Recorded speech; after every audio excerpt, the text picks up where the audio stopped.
My question is based on this week's events in which the 45th President of the United States was elected. And taking in consideration that his campaign was based on racist and xenophobic comments, and being the values of European Union, such as solidarity, equality, or dignity of the human person, how will be the political relations between Europe and America be from now on? The respect of human rights comes from common sense, and European Union should probably take a more important role on educating European children with a humanitarian conscience. And then, about data protection, we think that it is important to ensure that data protection is respected, as we think that there should be some more legislation to protect citizens from hackers and personal information invasion.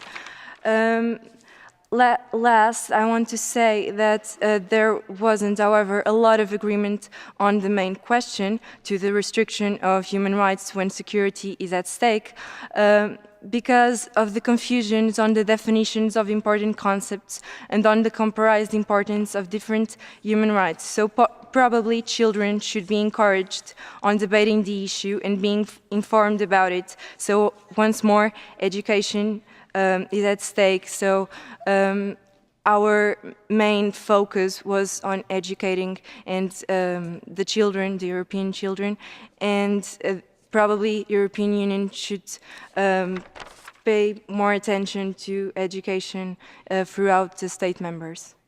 My name is Philip. Some of our proposals were a program to help young European citizens like ourselves transition more smoothly to the job market in order to avoid unemployment and allow Europe to develop further, because if we stimulate our job market, we will be stimulating the economy, therefore we will grow. Another proposal was to stimulate the learning of new languages through a governmental program paired with cultural exchange programs, to allow the future generation and future active population to develop more skills which could be useful in the job market.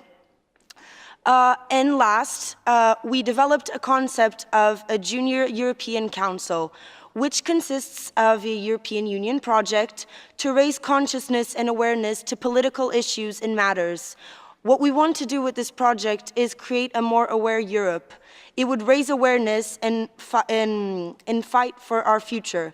If we start this political education early, we can raise more educated citizens that will better defend our interests and our future. What is about?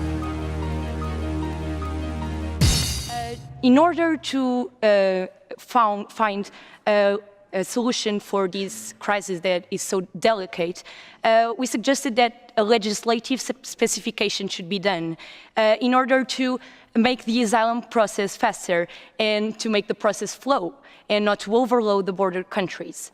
In addition, we think that the joint responsibility of the United Nations in articulation with the EU in setting international cooperation policy through the Agency of the United Nations High Commissioner for Refugees in resettlement and integration of these migrants would be a very good measure to take, because not to overload Europe's role, because in this way we would be able to give better living conditions when arriving and proper conditions when integrating these migrants. Taking solidarity, dignity and equality in consideration, and knowing that several countries are not respecting the quotas voted regarding the amount of refugees given to each member state, we think that a European law should be above every national law. For example, there is the Charter of the Fundamental Rights of the European Union that has articles such as the human dignity must be respected. Everyone has the right to security. And we think that for some countries not to accept the policies that were voted, we think that a European law should be above all national laws.